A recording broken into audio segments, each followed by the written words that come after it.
दोस्तों नमस्कार, मैं हूं राजकुमार सिंह।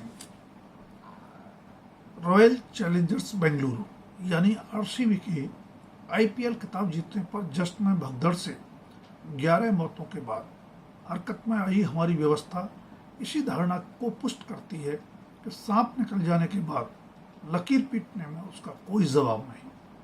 संभव है कि व्यवस्था की सक्रियता कर्नाटक हाई कोर्ट द्वारा बेंगलुरु हादसे का स्वतः संज्ञान लेकर सुनवाई करने का भी परिणाम हो। 3 जून की रात अहमदाबाद में आईपीएल खिताब जीतने पर 4 जून को बेंगलुरु में जश्न और हादसे के वक्त पूरी तरह दिशाहीन नजर आई सिद्धारमैया सरकार ने आनन फानन में पुलिस कमिश्नर समेत कई पुलिस अधिकारियों को सस्पेंड करते हुए आरसीबी, इवेंट मैनेजमेंट कंपनी और कर्नाटक क्रिकेट एसोसिएशन के विरुद्ध एफआईआर दर्ज करने का आदेश दे दिया। हादसे की जांच के लिए हाई कोर्ट के रिटायर्ड जज माइकल डी कुन्हा की अध्यक्षता में एक सदस्य जांच आयोग भी बना दिया गया है, जिसे 30 दिनों में रिपोर्ट देनी है।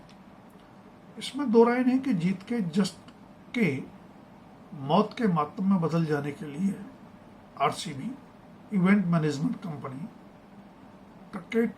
कर्नाटक क्रिकेट एसोसिएशन और संबंधित पुलिस प्रशासनिक अधिकारी ही जिम्मेदार हैं, जो संभावित परिस्थितियों का सही आकलन करते हुए जरूरी व्यवस्था करने में नाकाम रहे। एक कारपोरेट की फ्रेंचाइजी टीम की खिताबी जीत का जश्न मनाने के लिए वर्किंग डे पर भी लाखों की संख्या में जुटे प्रशंसकों के विवेक पर भी सवाल उठते हैं, लेकिन उसे हादसे में तब्दील हो जाने देने के लिए अपनी जिम्मेदारी और जवाबदेही से राज्य की कांग्रेस सरकार मुक्त नहीं हो सकती।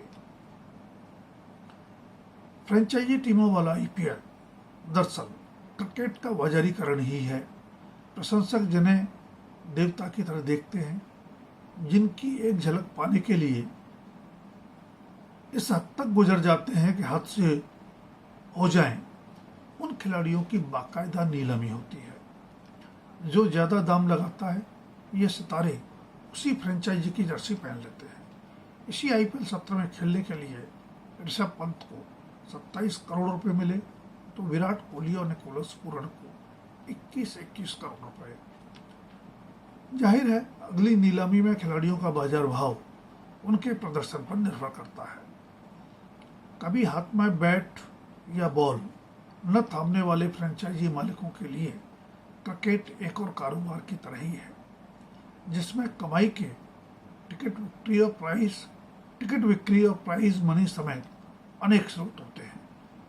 हर शॉट और विकेट पर चीयर लीडर्स के ठुमके भी यही बताते हैं कि आईपीएल खेल कम, मनोरंजन ज्यादा है। जैसा कि हम अतीत में लंबे समय से विदेशों में रग्बी और फुटबॉल के मैचों में देखते आ रहे हैं। फिर भी आईपीएल की आयोजक बीसीसीआई से लेकर सरकारों और प्रशंसकों तक को भी इसमें क्रिकेट का खेल नजर आता है, तो मामला गंभीर दृष्टिदोष का भी है। बड़े कारोबारी घराने की टीम आरसीबी का अहमदाबाद में आईपीएल खिताब जीतकर विशेष विमान से बेंगलुरु पहुंचना समझा जा सकता है, लेकिन कर्नाटक के उप मुख्यमंत्री डीके शिवकुमार उसका स्वागत करने एयरपोर्ट किस उपलक्ष्य में गए। विजेता टीम का बाकायदा विधानसभा परिसर में अभिनंदन किया गया, जिसमें राज्यपाल और मुख्यमंत्री समेत तमाम गणमान्य लोग मौजूद रहे। ऐसा स्वागत तो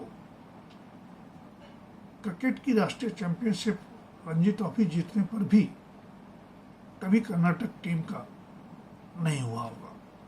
जहां तक नाम का सवाल है, तो तमाम आईपीएल फ्रेंचाइजी अपनी टीमों के नाम से प्रदेश की अस्मिता जोड़कर पेश करते हैं, ताकि प्रशंसक वर्ग तैयार कर उसकी भावनाएं उभारी जा सके। आरसीबी के नाम के पहले 2 शब्द भगोड़े शराब कारोबारी विजय माल्या की कंपनी के चर्चित शराब ब्रांड रॉयल चैलेंज से हैं, जिसके साथ बेंगलुरु जोड़ दिया गया है, जहां उसका मुख्यालय है। आरसीबी के सबसे बड़े स्टार खिलाड़ी विनोद कोहली दिल्ली के हैं, कप्तान रजत पाटीदार मध्य प्रदेश के हैं और फाइनल में मैन ऑफ द मैच पुरस्कार जीतने वाले कृणाल पांड्या गुजरात के। फिर भला आरसीबी का खिताब जीतना कर्नाटक के लिए गौरव की बात कैसे हो गई? सत्ता, खेल प्रबंधन और समाज की विवेकहीनता यही समाप्त नहीं होती।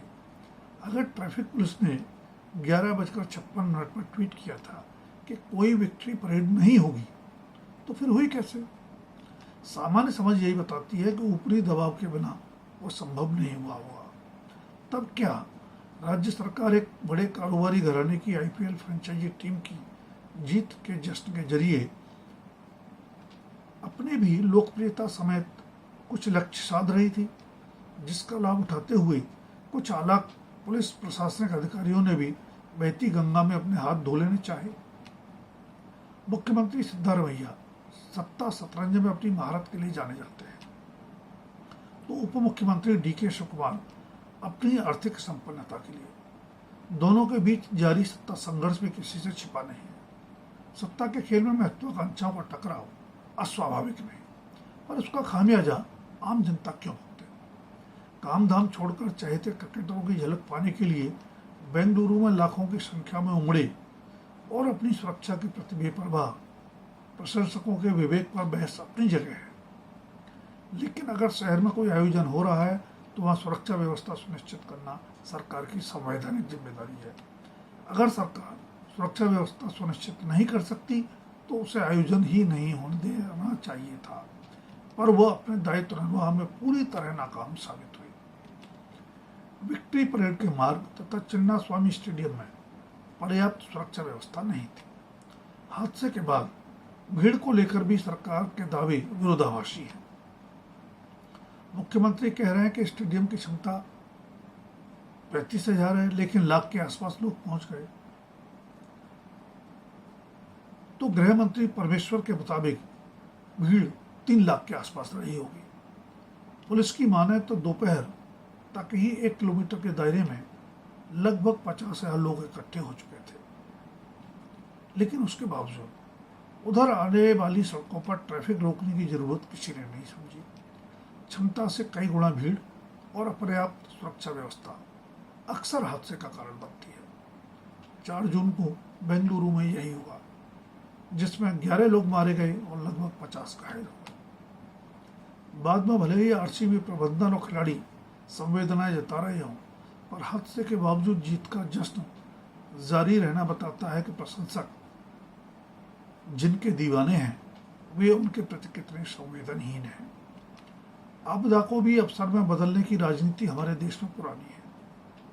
इसलिए आश्चर्य नहीं कि बेंगलुरु हादसा होते ही बीजेपी और उसका मित्र दल जनता दल सेक्युलर राज्य की कांग्रेस सरकार के मुख्यमंत्री, उप मुख्यमंत्री और गृह मंत्री का इस्तीफा मांगने में जुट गए।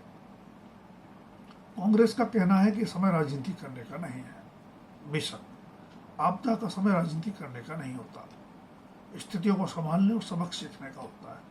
लेकिन कांग्रेस समेत विपक्ष यह सामान्य ज्ञान तब क्यों भूल जाता है जब बीजेपी या एनडीए शासित राज्यों में कोई हादसा होता है।